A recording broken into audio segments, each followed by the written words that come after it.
Hello dear students, welcome back to the channel. এই ভিডিওটো তোমালোকৰ R1 অনুশীলনীৰ পাৰ্ট 3 হয়। ইয়াৰ আগত মই দুটা ভিডিও আপলোড কৰিলো। কোৱেশ্চন নম্বৰ 4 লৈকে কৰিলো প্ৰথম ভিডিওত, সেকেন্ড ভিডিওত আমি কোৱেশ্চন নম্বৰ 5 টো কৰিলো। ওকে, সো আজি আমি এই ভিডিওটোত কোৱেশ্চন নম্বৰ 6 টো কৰিম। ওকে, কোৱেশ্চন নম্বৰ 5 আৰু 6 একে হয়। তো যদি কোৱেশ্চন নম্বৰ 5 টো জানিছা তেন্তে কোৱেশ্চন নম্বৰ 6 টো জানিবা। Okay, easy. তো কোৱেশ্চন নম্বৰ 6 টো মই অলপমান স্পিড কৰি যাম। ওকে, আৰু যদি তোমালোকে জানিব বিচাৰিছা যে এইটো নতুন সিলেবাসৰ অনুসৰি ভিডিওটো বনোৱা হৈছে নে হোৱা নাই, তেন্তে প্ৰশ্নটো চালে তোমালোকে জানিব পাৰা যে এইটো 2026 যেটো নতুন কিতাপ আহিছে তোমালোকৰ সেই মতে এই ভিডিওটো বনোৱা হৈছে। ওকে, পূৰ্ণ কিতাপৰ নহয় বা পূৰ্ণ ভিডিও নহয়। ওকে, সো বলা ডাইৰেক্টলি আমি কোৱেশ্চন নম্বৰ 6 টো কৰি যাম, বেছি সময় আমি অপচয় কৰি নাথাকো। ওকে,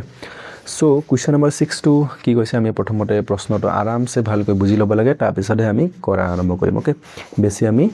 হৰবৰি কৰিব নালাগে, বেছি স্পিড কৰিব চেষ্টা কৰিব নালাগে। ওকে, কৰিব পাৰিলে ভাল, কিন্তু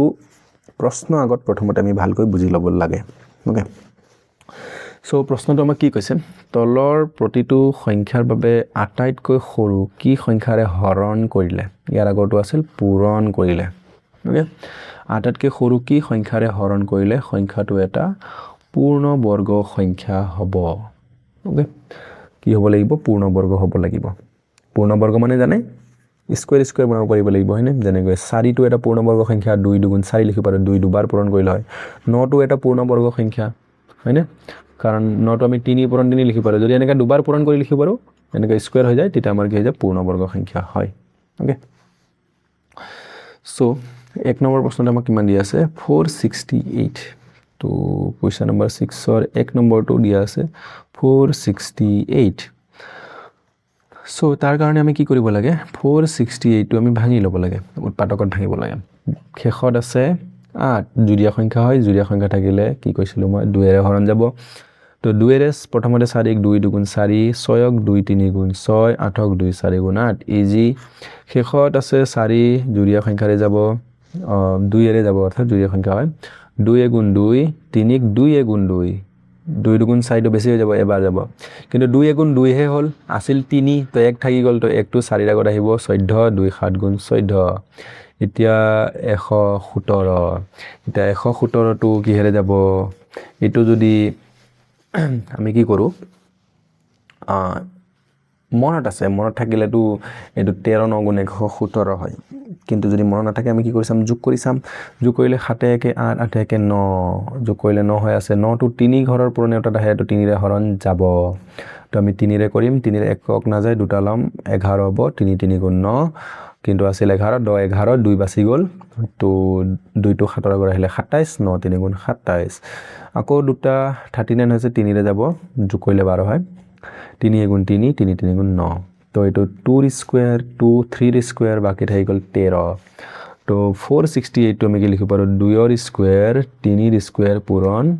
13। এতিয়া চোৱা,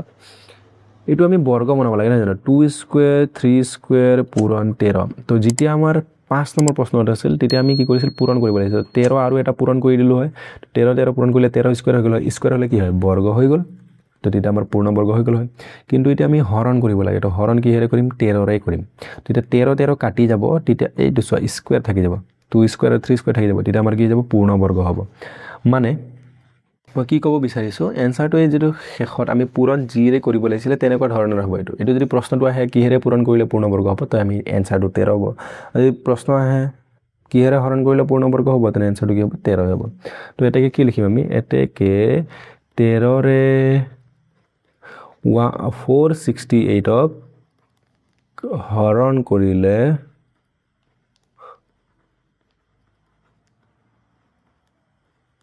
কি হ'ব, 468 টো পূৰ্ণ বৰ্গ হ'ব। ওকে, তো এইটো হ'ব আমাৰ এনসাৰ। ওকে, আখৰটো ভালকৈ চাই ল'বা, অলপমান মেনেজ কৰি ল'বা, যেহেতু এইটো লেপটপত লিখি আছো তো অলপমান প্ৰব্লেম হৈ যায়। ওকে, সো আমাৰ কি হ'ব এনসাৰটো, 13 ৰে 468 ক হৰণ কৰিলে সংখ্যাটো কি হ'ব, পূৰ্ণ বৰ্গ হ'ব। তো এইটো হৈ গ'ল আমাৰ 1 নম্বৰ। তো এনেকৈ আমি 2 নম্বৰটো কৰি চাম। 2 নম্বৰ দিয়া আছে 1584, তো আমি লিখিম 1584। ওকে, সো শেষত আছে কিমান, 4,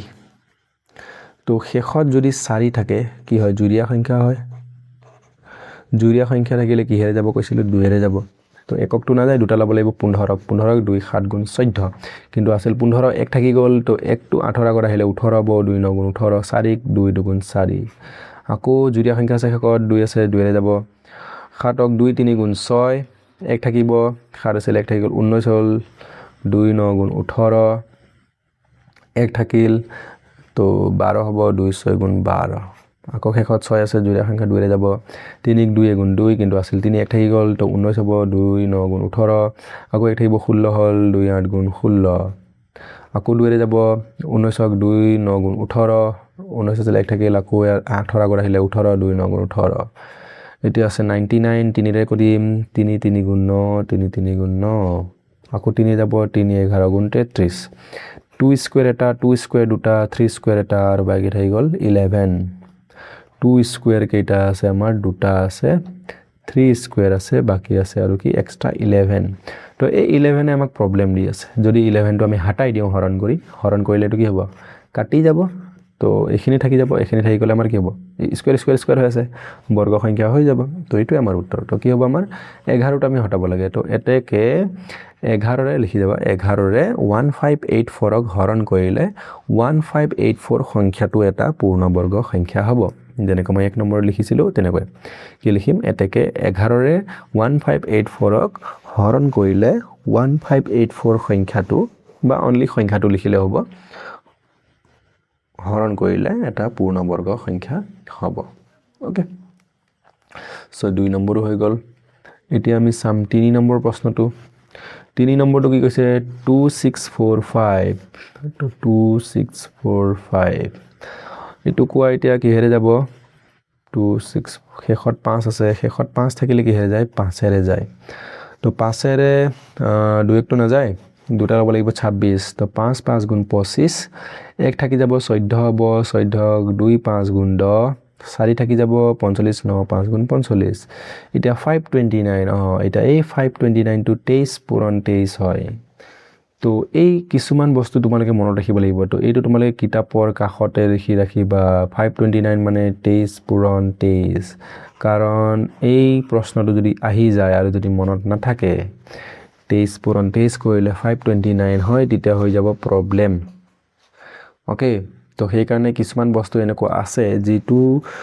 অংক কৰি যাওঁতে তুমি ধ্যান দিব লাগিব আৰু তোমাক যদি লাগে যে এই বস্তুটোৱে মোক পাছত গৈ প্ৰবলেম দিব পাৰে এতিয়াটো বুজি পাই আছো দুমাহ পিছত যদি মই পাহৰি যাওঁ আৰু পৰীক্ষাত কেতিয়াবা ফটকে আহি যায় তেতিয়া কি হ'ব তো এনেকুৱা বস্তুবিলাক তোমালোকে অলপমান হাইলাইট কৰি ৰাখিবা চিন দি ৰাখিবা যে এই প্ৰশ্নটো কিবা এটা গড়বড় আছে বা এই প্ৰশ্নটো মোৰ পৰীক্ষাত আহিলে প্ৰবলেম হৈ যাব পাৰে বাট কিবা এটা মনত ৰাখিবলগীয়া ভেৰি ইম্পৰ্টেন্ট বস্তু আছে তো এনেকুৱা বস্তুবিলাক তোমালোকে দাগ দি ৰাখিবা বা লিখি ৰাখিবা হাইলাইট কৰি ৰাখিবা এই প্ৰশ্নবিলাক তোমালোকে অলপমান বেছিকৈ ধ্যান দিব লাগিব ওকে কিয় কাৰণ এই 529 টো ফটককে আমি কৰিলে মনত নাহিব পাৰে যে 23 পূৰণ 23 হয় তো তাৰ কাৰণে এতিয়াৰ পৰা তোমালোকে অলপমান কি হ'ব লাগিব কনসিয়াস হ'ব লাগিব ভালকে ধ্যান দিব লাগিব ওকে তো কিছুমান বস্তু এনেকুৱা মনত ৰাখিব লাগে ওকে তো এটা আমাৰ 23 স্কয়াৰ হৈ আছে অংকটো কৰি যাও 23 স্কয়াৰ হৈ আছে এক্সট্ৰা আহি গ'ল আমাৰ 5 তো এই 5 টো আমি হৰণ কৰিলে হাতি যাব তো এটাকে 5 এৰে হৰণ কৰিলে 2645 সংখ্যাটো এটা পূৰ্ণবৰ্গ সংখ্যা হ'ব ওকে তো ইয়াৰ উত্তৰ ইয়াৰ পিছত আমি কৰিম 4 নম্বৰ 4 নম্বৰটো কি 1620 তো 1620 আমি ভাঙিব লাগিব শেষত 0 আছে তো 5 এৰে কৰি দিও ওকে জলদি হ'ব 5 এৰে কৰিলে এটা এককটো না যায় দুটা লম 16 কি হৈ যাব 3 বাৰ 5 3 গুণ 15 16 আছে লাগি থাকি গ'ল 12 হ'ল 5 2 গুণ 10 1 2 12 থাকি 2 থাকি গ'ল তো 20 হ'ব 5 4 গুণ 20 324 to কি হয় 18 তো এটা আমি কৰিম জুৰীয়া সংখ্যা হয় তো 2 এৰে যাব 2 এৰে কৰিলে 2 গুণ 2 কিন্তু 3 আছে লাগি থাকি গ'ল 12 হ'ল 2 6 গুণ 12 4 2 2 গুণ 4 162 জুৰীয়া সংখ্যা 2 এৰে যাব 2 8 গুণ 16 এটো এককটো না যে দুটা ল'ব লাগিব আৰু এফালে আছে আমাৰ 2 তো 2 যাব 2 গুণ 2 এটা একাশী মানে জানো আমি 9 9 গুণ একাশী 9 স্কয়ার ডাইৰেক্টলি লিখিব পাৰো বা যদি কোনোবাই সৰু সৰুকৈ আৰু ভাঙিব বিচাৰে ভাঙিব পাৰা ওকে বা 9 9 গুণ একাশী ডাইৰেক্টলি লিখিলে আমাৰ জলদি হৈ যাব তো 9 স্কয়াৰ আৰু 2 স্কয়াৰ লিখিব পাৰা কি কৰো 9 স্কয়াৰ লিখিলো 9 9 গুণ একাশী মানে জলদি হ'ব তো এইটো আমি লিখিব পাৰো 2 স্কয়াৰ কাৰণ 2 2 এটা স্কয়াৰ আৰু 9 স্কয়াৰ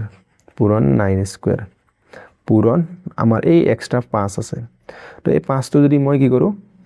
5 ৰে পূৰণ কৰো তেতিয়া কি হ'ব 5 স্কয়াৰ হৈ যাব কিন্তু আমাক পূৰণটো কৰিব দিয়া নাই হৰণ কৰিব দিছে তো 5 ৰে যদি হৰণ কৰি দিও এই সংখ্যাটোক এই 5 টো কাটি যাব তেতিয়া 5 টো কাটি গলে তেতিয়া আমাৰ 2 স্কয়াৰ 9 স্কয়াৰ থাকি যাব তেতিয়া কি হ'ব বৰ্গ হৈ যাব তো এটাকে কি লিখিম আমি 5 ৰে পূৰণ কৰিলে হৰণ কৰিলে 1620 সংখ্যাটো এটা কি হ'ব পূৰ্ণবৰ্গ সংখ্যা হ'ব ওকে ইজি যেনেকৈ আমাৰ কোৱেশ্চন নম্বৰ 5 টো আছিল তেনেকৈ আমাৰ কোৱেশ্চন নম্বৰ 6 টো সেম টু সেম ওকে খালি ইয়াত পূৰণ লিখিব লাগে ইয়াত হৰণ লিখিব লাগে ওকে মানে যি এক্সট্ৰা আছে এটো হটাব লাগে ধৰা কিটাবা দুটা সংখ্যা এনেকা এক্সট্ৰা থাকি যাব ধৰা 2 আৰু 3 থাকি গল এক্সট্ৰা এটো স্কয়াৰ হোৱা নাই এটো স্কয়াৰ হোৱা নাই বৰ্গ হোৱা নাই তেতিয়া আমি কি কৰিম তেতিয়া এই দুটা একেলগে ভাবিলাম এটাই সংখ্যা ভাবিলে 2 3 গুণ কিমান হয় 6 তো আমি তেতিয়া 6 ৰে হৰণ কৰিব লাগিব ওকে পূৰণৰ ক্ষেত্ৰটো এটো স্কয়াৰ বনাব লাগে এটো স্কয়াৰ বনাব লাগে তো এটো স্কয়াৰ বনাব কাৰণে 2 এটা পূৰণ কৰিব লাগিব এটো স্কয়াৰ বনাব কাৰণে 3 তো একেলগে 2 3 গুণ 6 পূৰণ কৰিব লাগিব ওকে ডাইৰেক্ট 6 লিখিব পাৰো ওকে তো এইটো কথা মনত ৰাখিবা ওকে ঠিক আছে তেন্তে অহাকালি আমি বা নেক্সট ভিডিওত আমি কি কৰিম কোৱেশ্চন নম্বৰ 7 টো কৰিম ইয়াৰ আমাক বৰ্গমূল নিৰ্ণয় কৰা বুলি কৈছে দশমিক সংখ্যা দিয়া আছে তো মই এই সংখ্যা কেটা হৰণ পদ্ধতিৰে বৰ্গমূল উলিওৱা শিকাম ওকে সো আজি ভিডিওৰ কাৰণে ইমানে বাকি তোমালোকে কি কৰিব লাগে জানে চেনেলটো সাবস্ক্ৰাইব কৰি দিবা যদি আগৰ ভিডিওবোৰ চোৱা নাই চাব বিচাৰা তেন্তে চাই লব পাৰা আৰু চেনেলটো সাবস্ক্ৰাইব কৰিব নাপাহৰিবা ওকে সো থ্যাংক ইউ